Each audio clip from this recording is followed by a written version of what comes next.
Este ano, o Fantástico está investigando os gargalos do Brasil. Já mostramos bilhões de reais desperdiçados no sistema elétrico e na transposição do Rio São Francisco.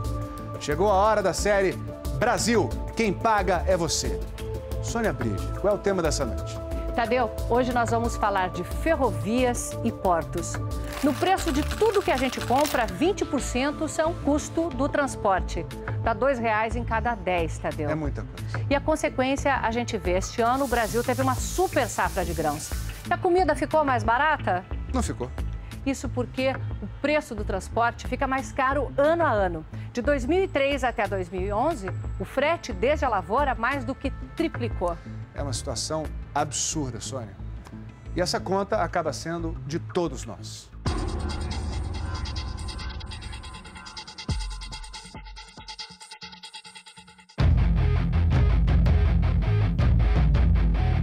A velocidade que o Brasil precisa ainda não entrou nos trilhos. É preciso uma caminhonete fazendo as vezes de trem para percorrer a ferrovia Norte-Sul no centro do país. Estamos entre Palmas, no Tocantins, e Anápolis, Goiás. 700 quilômetros que ainda não podem ser chamados de ferrovia. O país gastou 5 bilhões e 100 milhões de reais. E depois de 2 décadas, continua esperando pelo trem. Depois da obra toda paga, ficaram tantos problemas acumulados que o Brasil ainda vai precisar gastar 400 milhões de reais. Dinheiro do contribuinte que você paga no seu imposto para finalmente ter um trem circulando nesses trilhos. Além disso, o sonho de ver o Brasil transportando suas cargas de uma maneira mais barata e eficiente vai ficando cada vez mais longe. O Tribunal de Contas da União comprovou que a obra, além de superfaturada, foi mal feita. Sem proteção, os taludes, esses cortes feitos na terra, se desmancham sobre a estrada de ferro. Curvas fechadas demais. Ou o trem reduz a velocidade, ou descarrila. Em muitos pontos, os trilhos simplesmente não foram soldados. São presos por talas que não suportam o peso de trens carregados. Aqui a empreiteira entregou um longo trecho de uma área de manobra sem o leito de brita sob os trilhos. Se um trem passasse aqui, afundaria. E tem mais. Não há um pátio de manobra sequer no caminho. Portanto, não tem lugar para permitir o cruzamento de trens que vão em direção contrária e nem lugar para carregar ou descarregar. São mais de 700 quilômetros desde Palmas, no Tocantins, até aqui, já dentro do perímetro urbano de Anápolis, em Goiás. E aí, faltando apenas 6 quilômetros para chegar ao pátio de manobras e ao fim de linha. Não que esse pátio exista.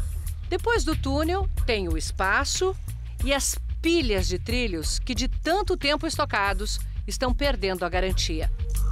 Para o IPEA, o Instituto de Pesquisas Econômicas Aplicadas, esse é o tipo de situação que o Brasil não pode mais permitir se quiser se desenvolver. É hora de fazer bem feito, agora.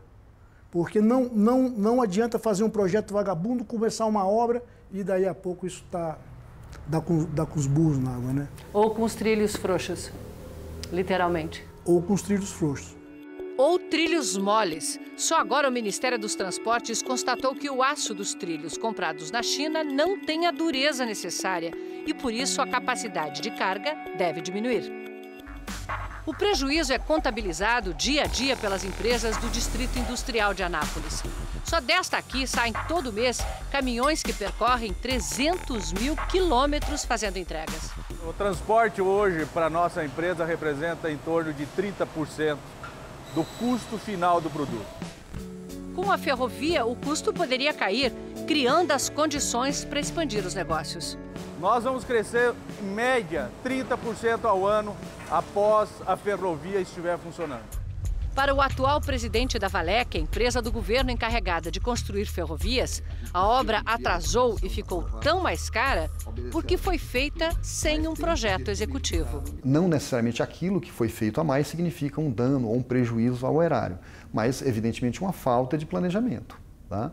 Eventualmente você pode ter má-fé e algum desvio na obra que a gente tenta coibir de todo jeito, mas uma falta de planejamento pode dar vazão a isso, sim.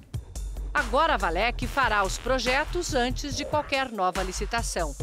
Mas parece impossível ter chegado até aqui numa obra que começou há 26 anos, ainda no governo Sarney. Eu acho que nenhum presidente terá condições de interromper esta obra. Mas parou. 18 anos. Retomada no segundo mandato do presidente Lula, continuou sendo feita sem projeto. Hoje, o governante toma a decisão de fazer e aí é que a máquina vai preparar aquele projeto para ser executado. Como a sociedade está ansiosa, você acaba comprimindo a preparação do projeto e para começar mais rapidamente a obra. Para o Tribunal de Contas da União, isso é uma porta aberta para a corrupção. Quando a obra já começa assim, com um projeto que se sabe que não é o projeto adequado, já se cria um clima de desorganização, que favorece a pessoas, fraudes, corrupção, que se favorece a tentativas de ganhar indevidamente por meio dos chamados aditivos. O responsável pela obra, o então presidente da Valec, José Francisco das Neves, conhecido como Juquinha, foi preso em julho do ano passado pela Polícia Federal. A investigação mostrou que, à frente da Valec, o patrimônio de Juquinha saltou de R$500 mil para mais de 60 milhões. As escutas telefônicas que o envolviam na corrupção foram anuladas pela Justiça. Juquinha foi solto, mas não inocentado. Ainda responde a processo por desvio de dinheiro das obras da Norte-Sul. O advogado de Juquinha diz que vai provar a inocência dele na Justiça. Bernardo Figueiredo preside a EPL, a empresa de planejamento de logística, criada pelo governo no ano passado para fazer os projetos de infraestrutura antes de as obras começarem. A EPL prepara um mapa de transportes que inclui 10 mil quilômetros de ferrovias para escoar as cargas do país. A missão da empresa é inverter essa lógica de desperdícios. Nós precisamos de qualificar melhor a preparação das obras, porque é isso que vai evitar aditivos, obras inacabadas, o contrato que se esgota antes da obra. O leito inacabado da Norte-Sul passa nos fundos da empresa de farelo de soja. Vocês já estavam contando que ia chegar quando? Essa promessa já era para 2008 e ainda continua só no Leitos. Nem mesmo os trilhos estão aí. A empresa que fica em Anápolis usa a antiga ferrovia, que vai até o Porto de Vitória, no Espírito Santo. Mas para exportar para a Europa, a Norte-Sul baixaria muito os custos. Entre você mandar o produto hoje para Vitória ou mandar para o Porto de São Luís, você teria a economia de 4 mil quilômetros de frete marítimo. É muita coisa. É muita coisa. É um desperdício. É o custo do Brasil. Uma espiadinha no mapa deixa claro. Saindo daqui para embarcar tanto em São Luís quanto em Belém, já estaria a meio caminho da Europa. Ou do Canal do Panamá, de onde seguiria para a China. É a 7ª maior obra de transporte em andamento no mundo. Uma espinha dorsal cortando o Brasil do Pará a Rio Grande do Sul.